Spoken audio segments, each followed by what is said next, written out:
हाँ, तो भैया स्वागत है आपके YouTube channel engineer Rohan Indore vlogger पर। मैं इंजीनियर रोहन आज बहुत ही एक सेंसिटिव टॉपिक पे मैं बात करने वाला हूँ, जो है लोन। तो जो लोन होता है, व्यक्ति इसके जाल में फंसते जाता है, तो इसी विषय में हम बात करने वाले हैं और इसी विषय में वीडियो है, तो आप वीडियो को अंत तक देखिएगा और वीडियो में बने रहिएगा। एक ये पूरी सीरीज है जो आने वाली है 8-10 वीडियोस की, तो प्लीज़ कीप लाइक और सब्सक्राइब एंड बेल आइकन को दबा दीजिए, ताकि अगर आप भी लोन के जंजाल में फंसे हुए हैं तो कैसे छुटकारा पा सकते हैं, इस पूरी सीरीज में आपको पता चल जाएगा। तो आशा करता हूँ आप वीडियो पूरी देखेंगे, तो प्लीज़ वीडियो को पूरी देखिए। हम सभी की लाइफ में कभी ना कभी ऐसा होता है कि हमें पैसों की ज़रूरत होती है और हम किसी से मांगने की जगह हम क्या करते हैं, जो मोबाइल में ऐप्स वगैरह आते हैं, जो लोन ऐप आते हैं, उनसे लोन ले लेते हैं। और ये लोन का जो जंजाल होता है, फिर इसमें हम धीरे-धीरे फँसते चले जाते हैं और धँसते चले जाते हैं। तो मैं भी प्रैक्टिकली मैंने मतलब ये सब सर्वाइव किया है और बहुत सारी ऐप उनसे लोन लिया है, और 1-2 साल 3 साल कंटिन्यू मैं इसी जाल में जो ऐप उनके फँसा रहा, इस ऐप से लेके उस ऐप में, उस ऐप से लेके इस ऐप में बहुत सारा मतलब लोन और कर्जा हो चुका था मेरे पे। और मैं बहुत डिप्रेशन में भी चला गया था। फिर जैसे-तैसे मैं उस डिप्रेशन से बाहर आया और मैं किस तरीके से मैंने फाइट करी, और आपको मैं बताऊँगा कि अगर आप भी इन जाल में पड़ रहे हो लोन ऐप के, तो आप कैसे उनसे छुटकारा पा सकते हो। तो वीडियो में मेरे साथ अंत तक बने रहिएगा और वीडियो को लाइक कीजिएगा, शेयर कीजिएगा। जो भी अगर आपके फ्रेंड है कोई सर्कल में जो कि लोन ऐप के जाल में फँसा हुआ है, तो उस तक वीडियो ज़रूर पहुँचाइएगा। तो शुरू करते हैं, मैं आपको बताता हूँ अपनी जर्नी, लोन ऐप की मेरी जर्नी कैसे स्टार्ट हुई। तो इनिशियली लॉकडाउन लग गया था, जब लॉकडाउन से ही जो ये लोन ऐप है, इनका जो चलन है बहुत ज़्यादा हो चुका है। और हम न्यूज़ में पढ़ते हैं कि कई परिवार और कई व्यक्ति, कई लोग सुसाइड कर लेते हैं इन्हीं लोन ऐप और इसके चक्कर में आकर। तो इसलिए मैंने सोचा कि मैं इस पे एक वीडियो बनाऊँ, क्योंकि व्लॉगिंग तो कर ही रहे हैं और ये जो टॉपिक है बहुत ही हॉट टॉपिक है, इस पे कोई बात करना नहीं चाहता, लेकिन सभी मतलब अगर कोई कर्ज़े से परेशान है तो वो किसी के साथ शेयर नहीं करना चाहता, वो अंदर ही अंदर घुटता है। तो आप जितना अंदर ही अंदर घुटेंगे, आप इस लोन ऐप और इन सब के जंजाल में आप फँसते चले जाएँगे। तो एक ये पूरी एक सीरीज़ है जो आएगी, आपको मैं एक-एक ऐप के बारे में बताऊँगा जिससे मैंने लोन लिया, आप उनसे कैसे छुटकारा पा सकते हैं, M pocket, early salary, smart coin, money view और बहुत सारे ऐप जिससे मैंने खुद ने लोन लिया, एम पॉकेट और मुझे नाम याद, हाँ, पेमी इंडिया, किस्त ऐप और भी कई सारे ऐप हैं। जैसे कि आप जानती हैं, जो भी लोन ऐप के जंजाल में फँसा होता है, उससे सारी ऐप के नाम बिल्कुल मुँह ज़बानी याद होते हैं।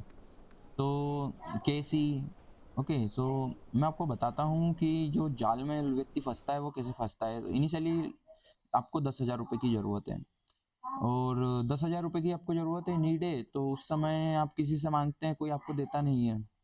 तो आप जाते हैं, ऐप डाउनलोड करते हैं, 10,000 रुपए निकाल लेते हैं। ये ऐप वाले होते हैं जो 10,000 का आपसे लेंगे 12-13,000 रुपए, ठीक है?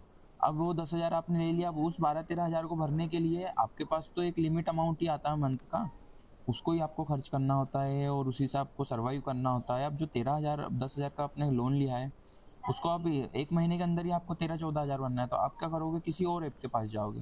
किसी और ऐप से आप 15-16,000 रुपए लोगे और उस ऐप को खत्म करोगे, और फिर ऐसा होता है कि फिर हम उस 15-16 हज़ार को भरने के लिए करते-करते हम इस लेवल पे पहुँच जाते हैं कि जो मतलब मार्केट की जितनी लोन ऐप होती है, सबसे हम कर्जा ले लेते हैं। और फिर कई बार होता है कि व्यक्ति भर नहीं पाता है, तो ये लोग कॉल कर के प्रताड़ित करते हैं, और कई बार तो रिकवरी वालों को भी घर पे भेजते हैं। मैं खुद रिकवरी वालों का बहुत बार सामना कर चुका हूँ, तो कोई इतना डरने की बात नहीं होती। रिकवरी वाले भी इंसान होते हैं, वो जॉब करते होते हैं।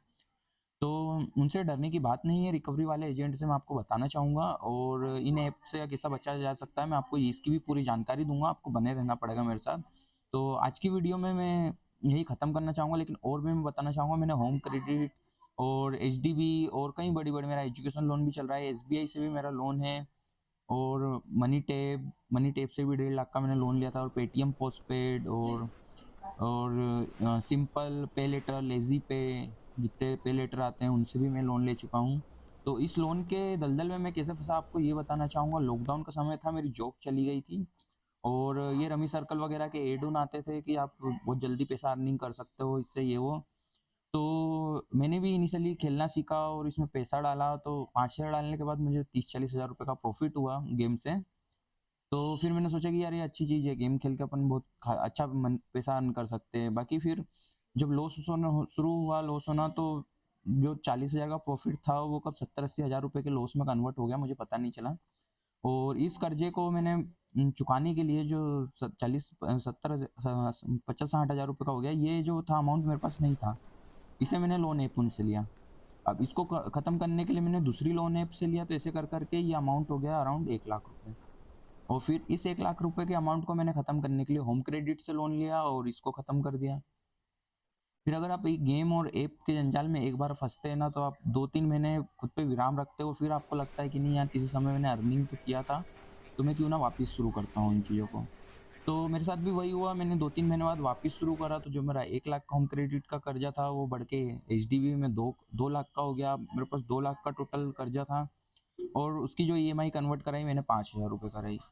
और अब 5,000 रुपये की ईएमआई कन्वर्ट करने के बाद फिर अब मैंने सोचा अब नहीं खेलूँगा, लेकिन थोड़े समय बाद फिर वापस चालू हुई और फिर खेला, तो फिर वापस होम क्रेडिट का लोन हो गया और फिर जो एजुकेशन लोन है मेरा चल ही रहा था। और उसके बाद फिर मैंने ऐप उनसे लोन ले लिया छोटी-मोटी, और फिर ऐसा करके कर्जा बढ़ते गया, बढ़ते गया। तो ये जो लोन ऐप है, अगर ये आपको कर्जा देती रहेगी तो आप इनके कर्जे में आप डूबते रहोगे और फिर एक समय आएगा कि आपके पास कुछ गलत कदम उठाने के अलावा और कोई रास्ता बचेगा नहीं। तो इससे अच्छा है कि आप समय रहते ये लोन ऐप से लोन लेना बंद कर दीजिए, और उसका सबसे बेटर ऑप्शन यही होगा कि आपको समय रहते अपना सिविल स्कोर स्कोर खराब कर देना होगा। अगर आप अपना सिविल स्कोर खराब कर देंगे तो आपको ये लोन ऐप वाले लोन देंगे नहीं, और ये लोन देंगे नहीं तो आप लोन के दलदल में कभी भी फंसोगे नहीं। तो आज के वीडियो का सारांश यही है कि आप कभी भी लोन ऐप से कर्जा नहीं लीजिए, और अगर आपको लगता है आपको लेना है तो आप एक बार ले लीजिए और अपना सिविल स्कोर खराब कर दीजिए। और आगे की वीडियोज़ उन जो आने वाली है उनमें मैं आपको ये भी बताऊँगा कि अगर आपने ले लिया है तो इनसे कैसे पीछे छुटका सकते हैं और सब कुछ। थैंक यू वीडियो में बने रहने के लिए, और हमारी वीडियो का वेट कीजिएगा और भी आगे सीरीज़ आएगी।